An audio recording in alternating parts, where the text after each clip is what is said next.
고린도전서 16장 맨 마지막 장에 왔습니다. 부활장을 지나서 이제 마지막 결론의 말씀이라고 할 수 있는 고린도전서 16장의 말씀인데, 그래서 1절부터 12절까지 있는 말씀이에요.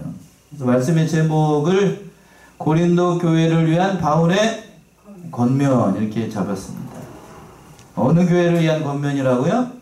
고린도 교회를 위한 사도 바울의 권면입니다. 그래서 이 말씀은 이제 세 개로 나눠서 대지를 살펴볼 수가 있을 건데, 사도 바울이 이 권면의 말씀을 여기서 당부를 한 겁니다. 세 가지로 크게 당부를 했어요. 자, 4절까지는 성도를 위한 연보, 그 연보를 어떻게 해야 될 것인가, 첫 번째 사도 바울이 당부를 한 대목이고, 그리고 5절부터 9절까지는 사도 바울이 고린도에 가기를 원했어요. 그 첫 번째 갈 뜻이 있었는데, 그러나 그 뜻을 저기서 사도 바울이 얘기를 한 거고, 그러나 일정이 바뀌게 됐습니다. 그 말씀 5절부터 9절까지 나와 있고, 마지막으로 당부하기를 2명을 소개를 하면서 일꾼을 영접하라, 잘 대접하라는 그런 본문의 말씀이 오늘 본문의 말씀입니다. 자, 첫 번째 대지로 와가지고 성도를 위한 연보를 어떻게 해야 될 것인가. 제가 봤을 때 오늘 대지에서 이 대목이 제일 중요한 것 같습니다. 1절 한번 읽어보세요. 1절. 성도를 위한 연보에 대하여는 내가 갈라디아 교회들에게 명한 것 같이 너희도 그렇게 하라. 예. 누구를 위한 연보라고 그랬냐면 성도를 위한 연보 이렇게 되어 있는데, 이거는 특별히 예루살렘 교회를 돕기 위해서 구제 연보를 말한 겁니다. 그러니까 그 당시에 예루살렘 교회에 예루살렘 지역 유대 지방에 큰 기근이 생겼어요.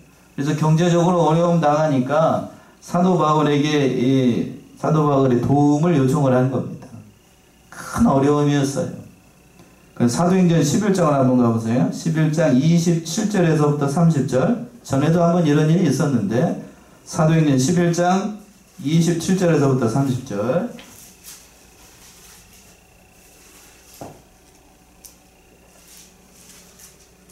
그때 선지자들이 예루살렘에서 안디옥에 이르니 그 중에 아가보라 하는 한 사람이 일어나 성령으로 말하되 천하가 크게 흉년들리라 하더니 글라우디오 때에 그렇게 되니라.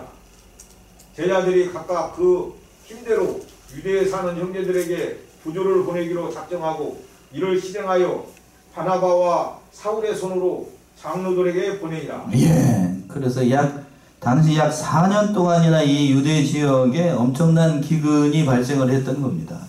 그러니까 예루살렘 교회에도 그걸 피할 수가 없었어요. 글라우디아 황제 때 이런 일이 발생을 했는데, 예루살렘 교회는 특별히 가난한 성도들이 많이 있었습니다.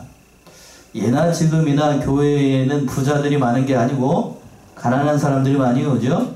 그러나 예루살렘 교회의 형편이 넉넉하지 않으니까 처음에는 이 예루살렘 교회에서 이 가난한 사람들을 다 이렇게 십시일반으로 도와줬다고요.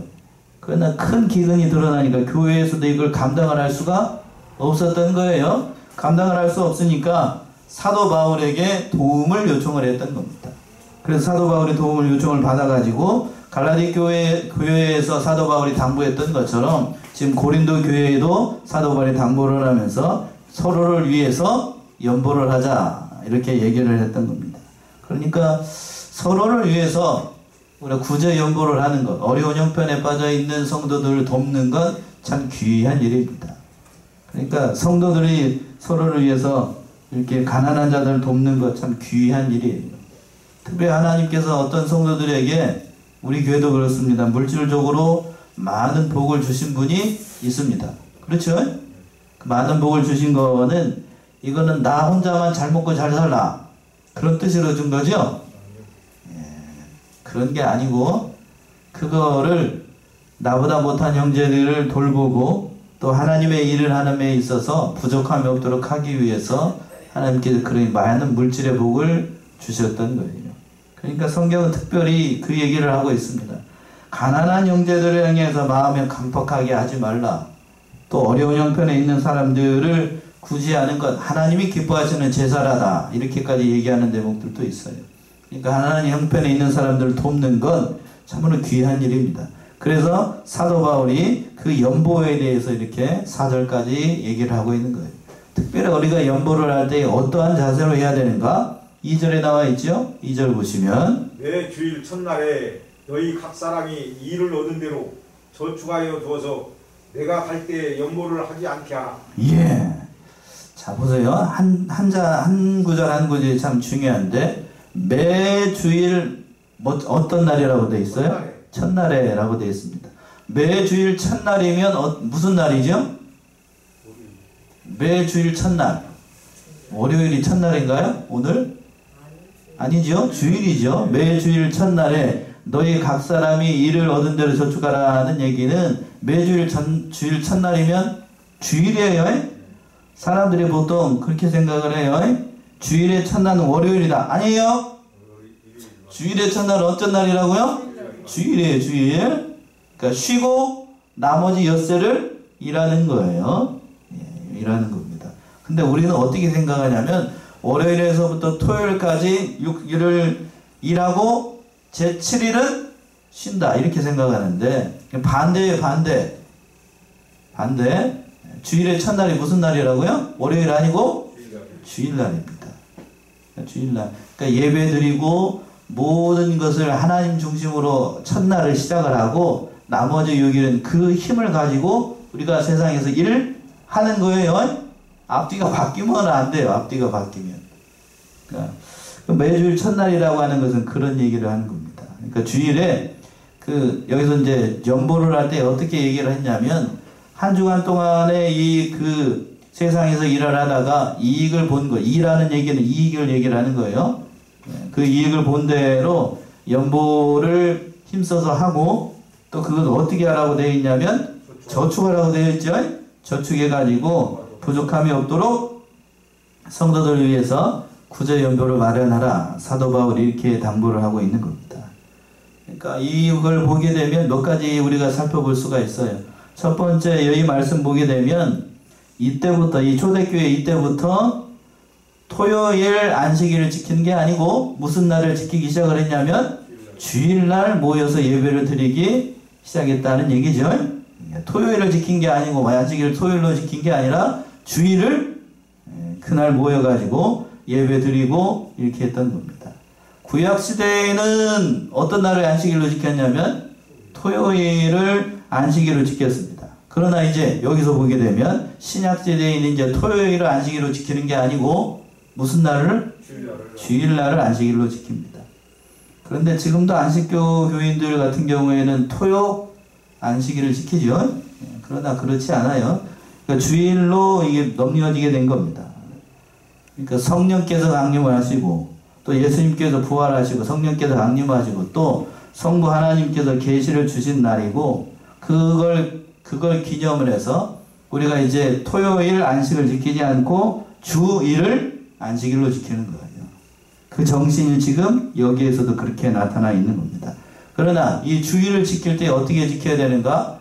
옛날 이스라엘 백성들이 구약시대에 안식일을 지켰던 정신으로 주일을 지켜야 합니다. 그 정신은 그대로 본받아야 돼요. 본받아야 됩니다. 액면 그대로 다 적용하게 되면 주일날 그 주일 범하는 거 여러 가지로 오늘 성도들이 일을 하거나 또 사사로운 말을 하거나 또 뭐 자기 볼장 보거나 이런 건 다 하나님 앞에서 온당하지 않아요. 온당하지 않습니다. 주일을 범하는 것, 주일 하루 범하는 것.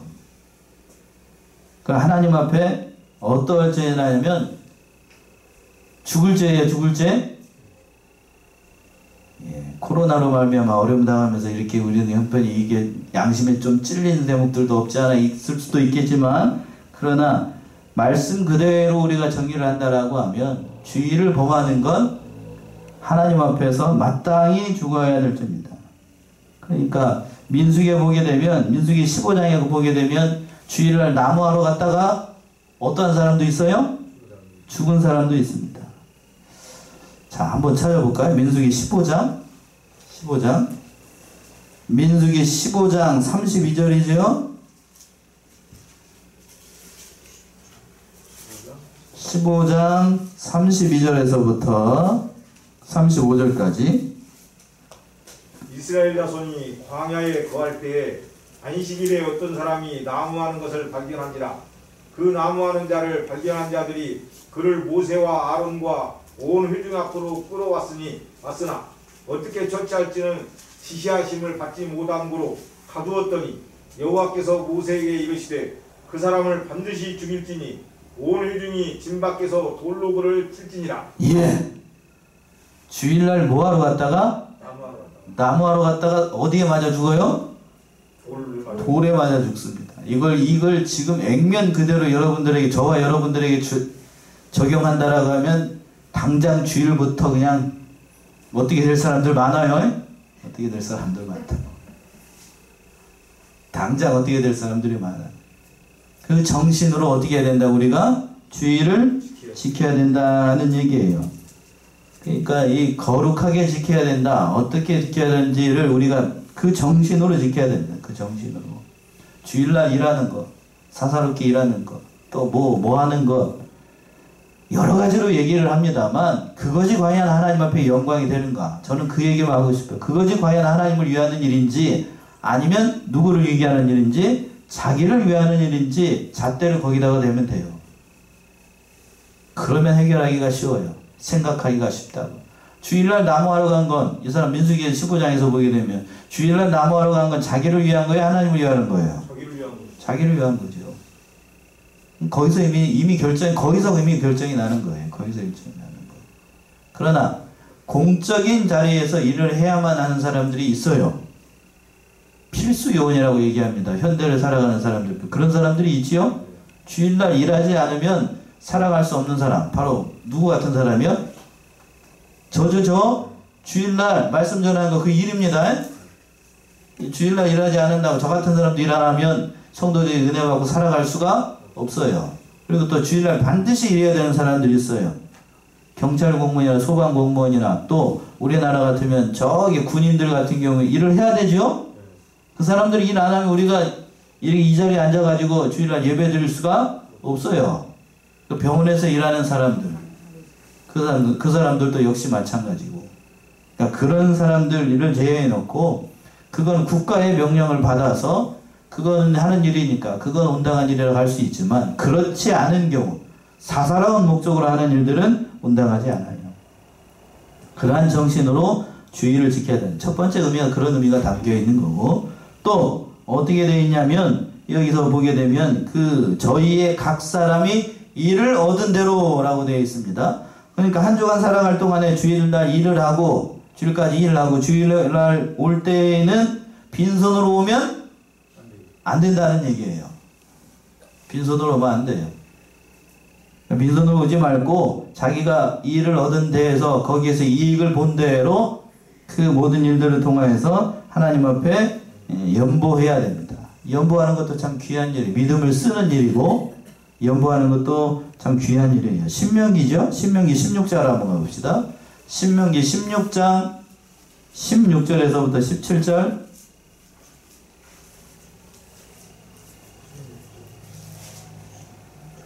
신명기 16장 16절에서부터 17절. 너희 중 모든 남자는 1년 3차 곧 무교절과 칠칠절과 수막절에 내 하나님 여호와의 택하신 곳에서 여호와께 보이되 공수로 여호와께 보이지 말고 각 사람이 네 하나님 여호와의 주신 복을 따라 그 힘대로 물건을 드릴지니라. 예. 여기서 보게 되면 그랬습니다. 참 귀한 말씀인데 너희 중 모든 남자는 1년 몇 번 모이라고요? 3차 모이라고 그랬습니다. 그래서 그러니까 이걸 그대로 이상하게 삐딱하게 생각하는 사람 모든 남자라고 그랬으니까 그러면 여자는 제외가 되니까 여자와 어린이는 제외가 되니까 그러면 저 같은 여자분들은 빼놓고 하는 얘기죠? 예? 그런 의미가 아니죠. 대표하는 거예요. 대표. 그리고 또 내 하나님 여호와의 택하신 것을 여호와께 보이되 뭘로 오지 말라고요? 공수로 빈손으로 오지 말고 내 각 사람이 내 하나님 여호와께서 주신 복을 따라 그 힘대로 물건을 드릴지라. 하나님 앞에서 빈손으로 오지 말고 주의 전에 올 때에는 그 모든 그 받은 바 은혜대로 이렇게 연보하는 것도 참 귀한 일이다 라고 말씀하고 있는 겁니다. 또 중요한 것이 보게 되면 그 2절 하반절에서 보시면 어떻게 해두라고 그래 있냐면 저축하여 두어서 내가 갈 때 연보를 하지 않게 하라 라고 되어 있습니다. 또 연보를 어떻게 하라고요? 저축하라는 얘기예요. 저축하라. 그러니까 연보하는 거에 원부로, 그러니까 성도들이 연보하는 것을 가지고 함부로 쓰지 말고 그것을 잘 저축해서 필요한 데에 쓰라는 의미도 담겨 있는 겁니다. 장래를 위해서 그 믿는 자들이 대비하는 건 그건 죄가 아니에요. 제가 이걸 가까이 있는 사람한테도 그런 얘기를 들은 적이 있는데, 믿는 사람이 저축하는 건 그건 온당한 게 아니다. 이거 맞아요? 하나님이 내일 쓸 건 내일 주시니까 내일 염려하지 말라고 그랬으니까 내일에 대비하지 않는 거, 그거 저축하는 거 그거 불신앙이다. 맞는 거예요? 어디다가 가서 이상하게 갖다 붙여가지고 이상하게 갖다 붙이고 그런 거 아니에요. 그런 거 아닙니다. 성경에 보게 되면 저축하라는 말이 수도 없이 많아요. 저축하라는 말이. 한 군데만 찾아볼까요? 창세기 41장 보세요. 창세기 41장 48절, 창세기 41장 48절 49절 한번 보세요.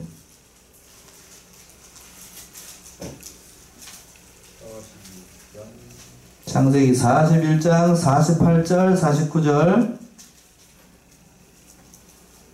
요셉이 애굽 땅에 있는 그 7년 곡물을 거두어 각 성에 저축하되 각 성 주위에 밭의 곡물을 그 성 중에 저장하며 저장한 곡식이 바다 모래같이 힘이 많아 세기를 그쳤으니 그 수가 한이 없음이었더라. 예, 요셉이 하나님의 계시를 따라서 애굽의 총리가 되고 난 다음에, 그러고 난 다음에 7년 동안 풍년이 들 때에 그 모든 곡물을 각 성에 어떻게 했다라고 되어 있어요? 저축했습니다. 만약에 이때 요셉이 저축 안 했으면 어떻게 되죠? 다 죽어요. 다 죽어. 다 죽는다고. 그러니까 저축하는 것도 하나님께서 그 저축하라는 것도 그 쓸 것 중에서 장래를 위해서 불확실하잖아요. 장래를 위해서 이렇게 저축하는 것도 하나님의 일을 잘 감당하는 일이니까, 그렇다고 해서 우리가 여기서 또 한 가지 생각해야 될 것은, 뭐 우리나라 그 자린고비처럼요, 뭐 조기 한 마리 걸어놓고 뭐 그렇게 밥 먹는 것처럼 그렇게 하라는 얘기가 아니고, 그렇게 하라는 얘기가 아니고, 필요한 것들을 대비를 해서 그 남아있는 것들은 그 불확실한 일들을 위해서 저축하는 건 참 귀한 일이에요. 그리고 또 다른 의미는, 교회에서 성도들이 그 11조나 각종 연보를 드릴 때에 그 얼마나, 이렇게 얘기해서 좀 그렇지만 얼마나 귀한 거예요. 그렇죠? 이래가지고 11조 바치고 연보한 거, 그걸 규모 없이 쓰고 그냥 함부로 쓰는 건 그건 안 되는 일이라고요. 안 되는 일이에요. 그러니까 남는 건 장래를 위해서 저축하고, 우리들도 그랬잖아요. 가정에서 그 자녀의 교육을 위해서나 또 큰 병이 들 수도 있잖아요. 그런 일을 위해서 여러 가지 보험을 들고 또 장래를 위해서 저축하는 건 참 귀한 일이에요. 귀한 일이라고요. 그렇다고 뭐 다른 사람들이, 형제들이 아픔 가운데 있고 어려움 가운데 있는데 그것도 남을라라 하면서 나만 위해서 저축하는, 그건 옳지 않지만 정당한 범위 내에서 저축하는 건 정말 귀한 일입니다.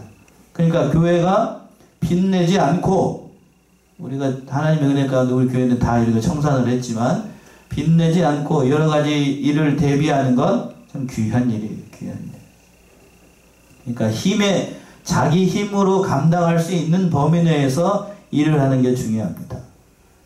갑자기 그 생각이 나네요. 예를 들어서 우리 교회 같은 경우도 그렇죠. 우리 교회에서 감당할 수 있는 범위 내에서 뭔 일을 하는 게 중요하지, 목사나 성도들이 열심만 있다라고 해서 갑자기 교회에서 그 은행에서 큰 융자를 받아가지고 그냥 교회를 예쁘게 지켰다. 그건 맞는 얘기예요? 틀린 얘기예요? 그건 틀린 얘기라고요. 뒷감당 이자를 어떻게 감당을 하려고. 그런 것까지 생각을 하면서 하는 게 중요한 일이지, 그 얘기를 지금 사도 바울이 이렇게 얘기를 하는 거예요. 그러니까 저축하는 것도 참 귀한 일입니다. 자, 여기까지 하고 3절. 본문대로 3절. 내가 이를 때 너희의 인정한 사람에게 편지를 주어 너희의 은혜를 예루살렘으로 가지고 가게 하리니. 예. 그렇죠. 내가 이럴 때에 너희의 인정한 사람에게 편지를 주어 너희의 너희의 은혜를 예루살렘으로 가지고 가게 하리라. 이거는 이제 그 연보를 이렇게 모아놓게 되면 여러 사람들에게 인정을 받는 사람들을 택해가지고 그 연보를 예루살렘으로 보내도록 하겠다는 거예요. 오늘날에도 그렇죠. 여러분들이 힘써서 드린 11조나 각종 연보를 제가 관리하는 게 아니에요. 목사가 관리하지 않아요. 그러니까 재정하시는, 보통 우리 같은 경우 우리 교회는 2명 계시잖아요. 재정하시는 재정 집사가 따로 있어요. 다른 교회들 같은 경우에도 마찬가지입니다. 그 감독하에 모든 일들을 다 이렇게 하는 거예요. 그래야만 뭐가 틈타지 않아요? 마귀가 틈타지 않아요. 마귀 틈타지 않습니다. 그리고 얼마 전에도 지난주에도 재정 보고 했잖아요. 그러니까 교회의 재정은 투명하게 해야 되고 마귀가 틈타지 않도록 그 규모 있게 잘 써야 됩니다. 그러니까 얼마나 귀한 건데 그걸 규모 없이 쓰게 되면 덕이 되지 않습니다. 그래서 사도 바울이 그 얘기를 하는 거예요. 그러면서 또 4절 보시면 이렇게 얘기했죠. 4절. 만일 나도 가는 것이 합당하면 저희가 나와 함께 가리라. 예. 이 얘기는 사도 바울 자신이 예루살렘으로 가는 것이 너희들 생각해서 봤을 때에 그것이 은혜롭다라고 생각하면 사도 바울도 같이 그 편에 같이 올라가겠다라고 얘기를 하는 겁니다. 이게 겸손하게 얘기하는 건 그거예요. 사도 바울은 늘 교회의 덕을 위해서, 교회의 유익을 위해서 살았던 사람이기 때문에 만약 너희들이 내가 예루살렘으로 올라가는 것이 나의 신변, 사도 바울의 신변의 위협을 느낀다든가 그런 일 때문에 사도 바울이 가는 것을 원치 않는다라고 하면 가지 않겠다는 의미도 담겨 있어요. 그러나 이제 뒤에 가서 보게 되면 사도 바울이 가지고 갔습니다. 가는 것이 은혜롭기 때문에 사도 바울 편에, 그리고 다른 사람들과 같이 그 모은 다른 도서에서 보게 되면 약 1년 정도 모았대요.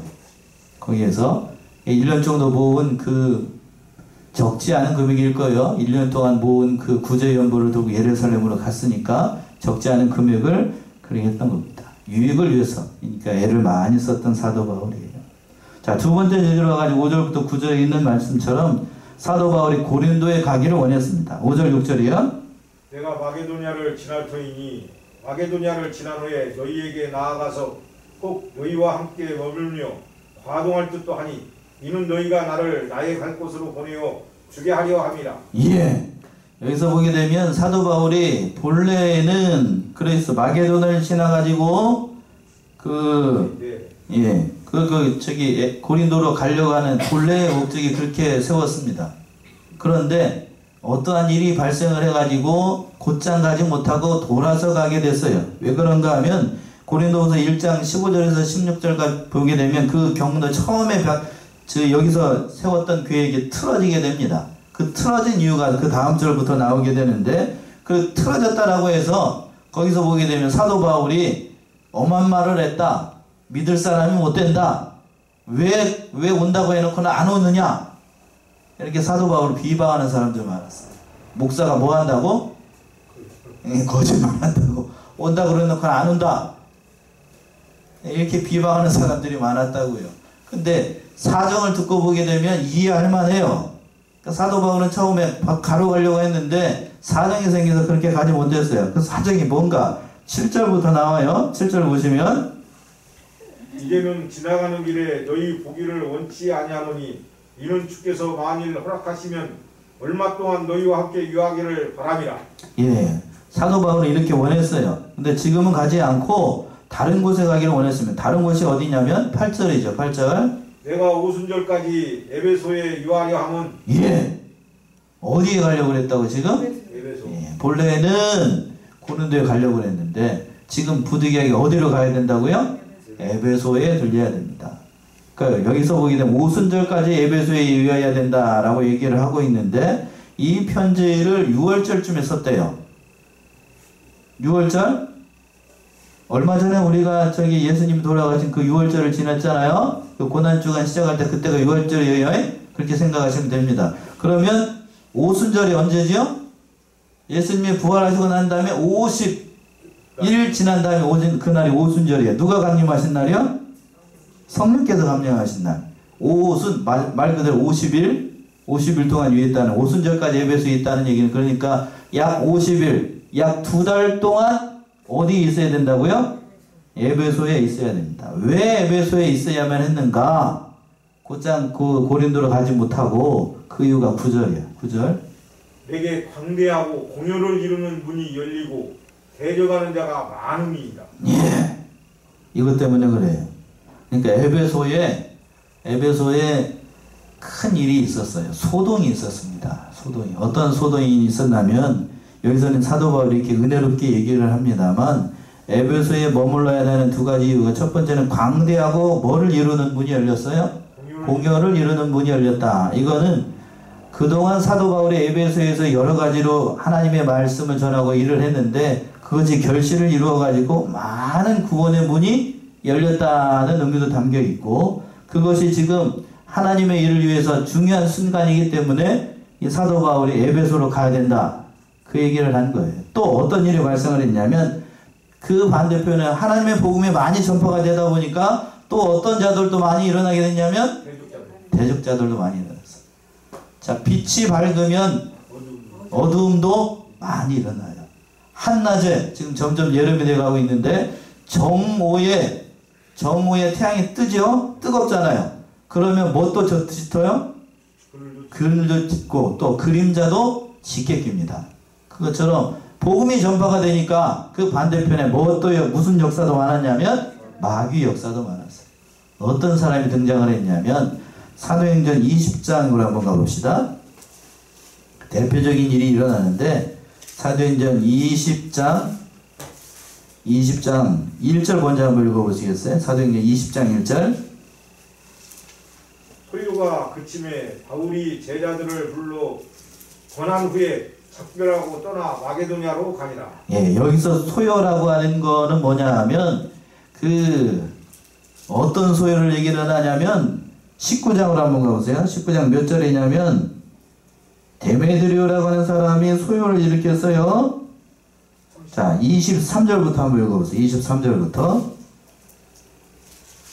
그때쯤 되어 이 도로 인하여 적지 않은 소동이 있었으니 즉 데메드리오가 하는 어떤 은장색이 아데메어 은감실을 만들어 직공들로 적지 않은 거리를 하게 하더니, 예, 그 누구라고 그랬어요? 데메드리오 은장색이었습니다. 우상 만드는 사람이에요. 쉽게 얘기하면 우상 만드는 사람이 사도 바울이 와가지고 우상은 가짜다, 그러면서 그렇게 얘기를 하니까, 그 데메드리오 같은 사람, 우상 만드는 사람은 자기의 본업에 큰 지장을 받겠잖아요. 그러니까 자기와 같은 사람들, 우상 만드는 사람들을 다 불러 모아놓고 오늘날로 얘기하면 데모를 일으켰던 거예요. 데모를, 소위라고 하는 그 데모를 일으켰던 거예요. 그러니까 사도 바울이 그것 때문에 골머리가 아팠어요.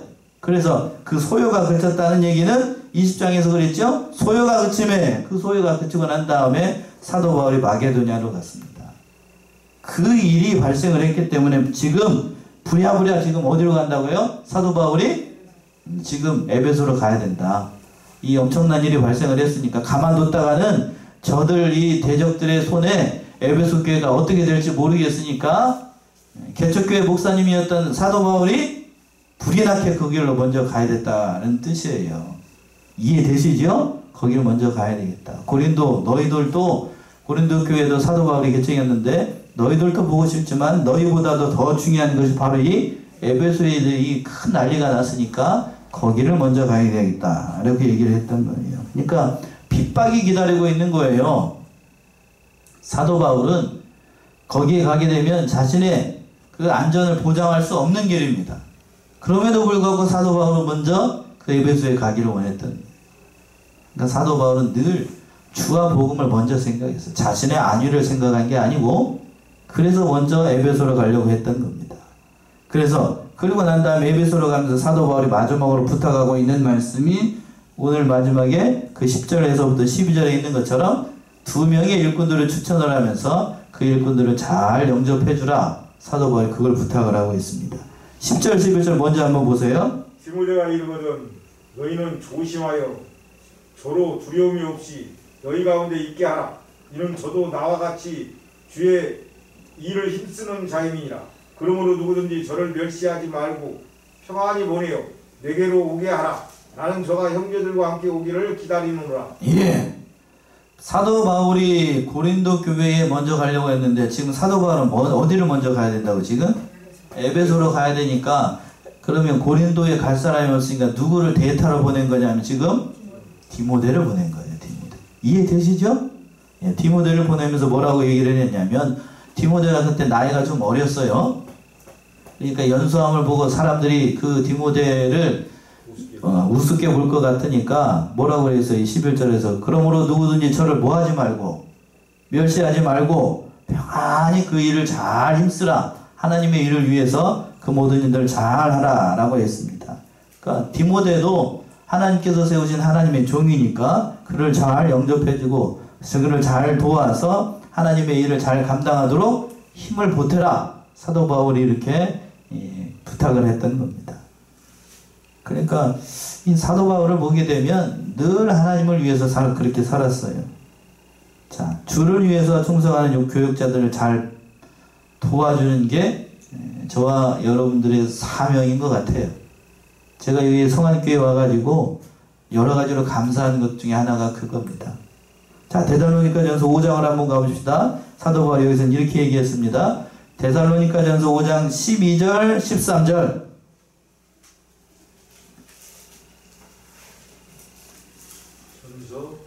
전서 5장 12절 13절 형제들아 우리가 너희에게 구하노니 너희 가운데서 수고하고 주 안에서 너희를 다스리며 권하는 자들을 너희가 알고 저의 역사로 말미암아 사랑 안에서 가장 귀히 여기며 너희끼리 화목하라. 예, 말씀 전하는 교역자를 이렇게 대하라는 얘기인데 참 이 말씀을 찾게 할까 말까 지금 고민을 많이 했어요. 자, 봅시다. 다시 한번 보시면 형제들아 우리가 너희에게 구하노니 너희 가운데서 수고하고 주 안에서 너희를 다스리며 권하는 자들을 너희가 알고 라는 얘기는 알아주라는 얘기예요. 너희를 위해서 힘쓰는 교육자들을 잘 알아주고 그리고 난 다음에 13절이요. 저의 역사로 말미암아 사랑 안에서 어떻게 귀하게 여기라고요? 거기다가 동그라미 하세요. 어떻게 귀하게 여기라고요? 가장 귀히 여기며 너희끼리 화목하라. 그러니까 교육자와 어떻게 해야 된다고요? 화목해야 된다는 얘기입니다. 귀하게 여기고 화목해야 된다. 주와 복음을 위해서 충성하는 교육자들을 위해서 화목하는 건 참 귀한 일이에요. 귀한 일.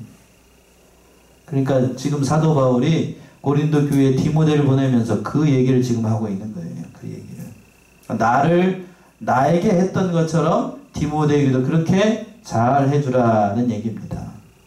이병기 목사님이 살아계셨을 때에 밑에 있는 교육자들을 하면서 하신 말씀이 이런 대목들이 많았어요. 누구를 대하는 것처럼 하라고요? 목사님이 살아계셨을 때 그 성도들에게 하기를 나를 대하는 것처럼 파송하는 목사님도 그렇게 해라 라고 당부를 했던 저 기억이 저도 생생을 합니다.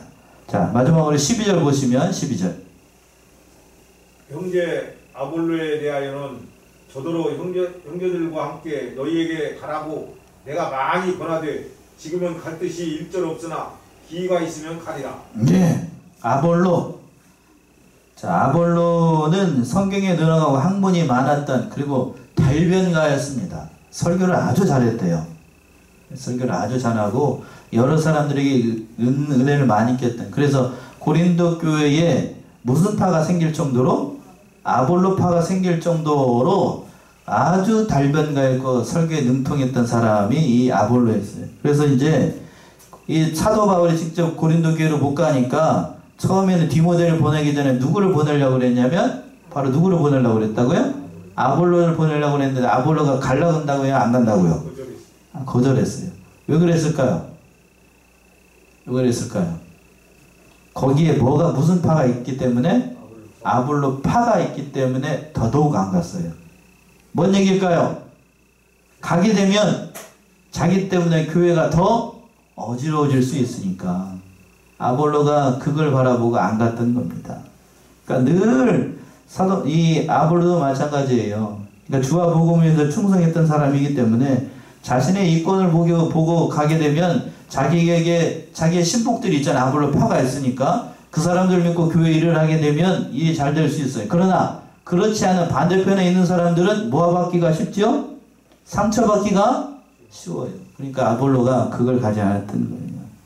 그러니까 인기에 영합하지 않고 이 아볼로가 교회의 유익만을 생각하고 거기에 가지 않으려고 했던 거예요. 그러니까 신중한 모든 일을 하면서 이 아볼로가 순종했던 그런 면모를 발견할 수가 있습니다. 이 두 사람을 보면서 우리 교육자들 그리고 모든 주의 일을 하는 사람들이 가져야 될 그런 자세를 보여주고 있는 겁니다. 그러니까 그 귀한 믿음의 사람들 누구요? 특별히 디모데와 아볼로를 잘 영접해주고 주의 일에 잘 힘쓰는 자들이 되라 이렇게 말씀을 하고 있습니다. 오늘 말씀처럼 참으로 사도 바울이 고린도 교회를 위해서 당부했던 이 세 가지 그 연보하는 면이나 또 일꾼을 영접하는 면이나 이 모든 일들을 잘 감당해서 하나님의 교회에 유익을 주는 우리 사랑하는 성안의 성도님들 다 되시기 바랍니다. 기도하겠습니다.